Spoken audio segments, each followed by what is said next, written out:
What's up, guys? We are back with another Diamond Select review, taking a look at a Marvel figure this time, so Marvel Select. We're taking a look today at their recent Beast figures. So this guy kind of goes hand in hand with the recent Beast from Hasbro. So we've got two new Beast figures, and of course we're going to be taking a look at both to size them up. But this guy comes in our standard Marvel Select style packaging. You've got the big oversized window with the figure and all of his accessories in the diorama piece back there. You've got some comic artwork of Beast on the side of the box, and then the back has a little cross sew as well as a write-up and a product shot. So yeah, let's do it. Let's pull this guy out and take a look. And here he is out of the package, our Marvel Select Beast figure. A pretty interesting figure. There's a lot of stuff going on here, and we're definitely going to do a comparison between the Marvel Legends figure. So let's jump right in, see what this guy can do. In the sake of full disclosure, I will let you know that this figure was provided to me by Diamond for review, but we're going to go through all the normal stuff and of course take a look at how this guy can move around to start with. So he is a big figure. It's a Marvel Select, so that kind of sets the stage right there. He's like an 8-inch figure, and he is definitely different from what I'm used to when it comes to my Marvel figures. So you've got a head that can look pretty far up. Like, it moves really well. It's a ball peg, and it goes down, and then he's got a little attitude, rock side to side, actually quite a bit, and then full rotation. Your arms go out at the shoulder about that far, and then of course they rotate. You've got bicep swivel. You've only got a single jointed elbow. It gets you about 90 degrees, and then you've got hinges and rotation at the wrist. He's got a diaphragm cut, which actually moves pretty well. Pretty much goes all the way around, side to side, backwards, forwards. He does have a waist twist, but it's really, really tight. Not in a negative way, it's tight, and it makes moving it on camera a little awkward, but it helps in terms of just keeping him in position just fine. He does have these really weird hips though, and they are a little off-putting to me. I think they break up the sculpt on this guy quite a bit. So this piece here at the top is your kind of hinge forward, and he kicks forward about that far, and he can't kick back at all. And then he's got a hinge here that allows him to kick outward. So it's two pieces, one that allows for swivel, and then one that allows for hinges. So he goes out about that far, which is definitely a little limiting. There is a thigh cut here.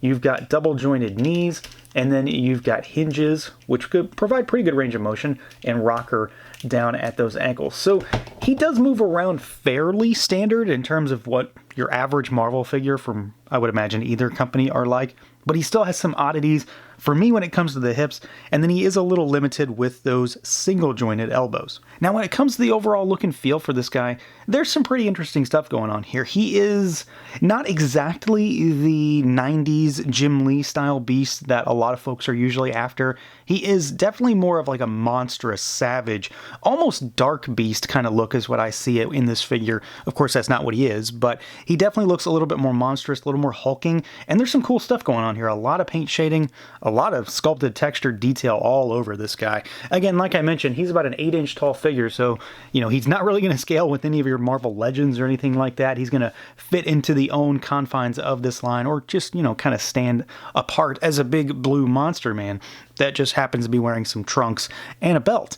But this guy is, again, like I said, covered in a lot of detail. I mean, every inch of this body is covered in fur. There is not really a bare spot on him. And then you've got a lot of blackish navy blue shading that's all in the kind of nooks and crannies of the musculature. A lot of it's really present on the abs and on the chest and around the collar. And then, you know, they've even got it on the back as well. So he's pretty well covered in finer detail when it comes to the overall look, because all of this paint shading brings it out. It brings out all of that fur, all of that texture, and I think it looks pretty good. I'm happy with the way he turned out. I like the color. It's a nice deep blue. You've got some kind of shading almost on the trunks area as well. You've got little blue shading to kind of cast a shadow, and then of course you've got the yellow belt with the red X logo to kind of break the figure up a bit. It throws a little splash of color in this sea of blue. And in general, I just think he looks pretty good. He's definitely not your standard Jim Lee style Beast, though. He is something a little different.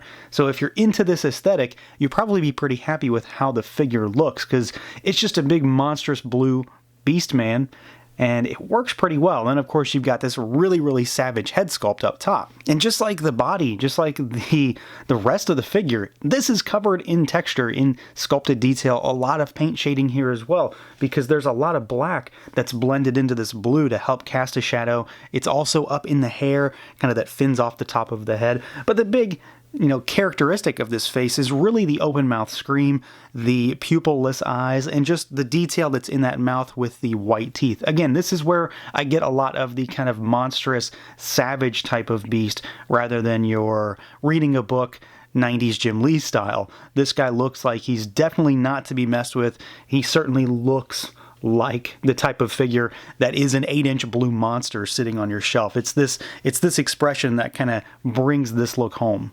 And as I mentioned, here is a quick comparison between our Marvel Select and our Marvel Legends. You can see that there's just a big difference in terms of style. This guy is definitely more savage, more monstrous, and this is definitely the more 90s Jim Lee, very cartoony aesthetic almost, which I really like this figure, but I like this look as well. I think it works pretty nicely when it comes to this figure being so big. I think his size plays into the benefit of him actually looking so much more, I don't want to say evil, but just a little bit more menacing than this guy here. So a couple of cool figures. It just kind of comes down to which aesthetic you're really interested in. Now, being a Beast figure, you normally wouldn't expect a lot of accessories, and there really aren't a lot specifically for this figure. You get an extra set of hands with slightly more gripping style. So these are, just kind of style pose hands. And then you've got some gripping hands as well. Same kind of texture, detail, sculpt, paint, wash, the whole 9 yards on these hands. But you've also got this big guy as well. So we've got this kind of Danger Room style diorama piece, and this is something that we see a lot with Diamond when it comes to the Marvel figures and the X-Men figures.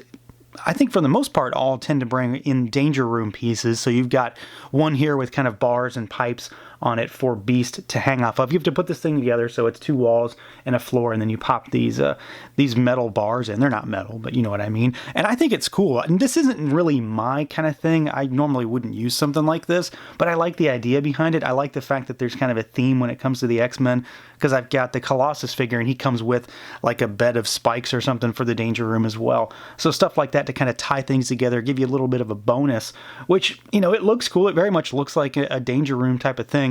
I just normally don't use these on my shelf, but for folks that are interested, it's a nice little pack-in and bonus to kind of beef up just the figure purchase in general. So overall, this is a pretty fun figure. Granted, you kind of have to buy into the aesthetic on this one because it's not that classic cartoony style Jim Lee type of look. It's more of a monstrous type of Beast, and I just happen to like it. I could go both ways when it comes to Beast. I think this one looks pretty cool. It's a big figure. There's a lot of plastic here, a lot of textured detail all over the body, great paint shading. The only real downside to the figure itself for me is that he just doesn't have the greatest hip movement. He has those wonky joints, which I really just don't like. Otherwise, I think he looks pretty cool. He's got great paint apps, and it just kind of works, especially if you're into the whole diorama thing. You've got that big bonus on top of the figure itself. So that's going to do it for this look at the Marvel Select Beast figure. Let me know what you guys think. Feel free to like, comment, subscribe, and share, and until next time.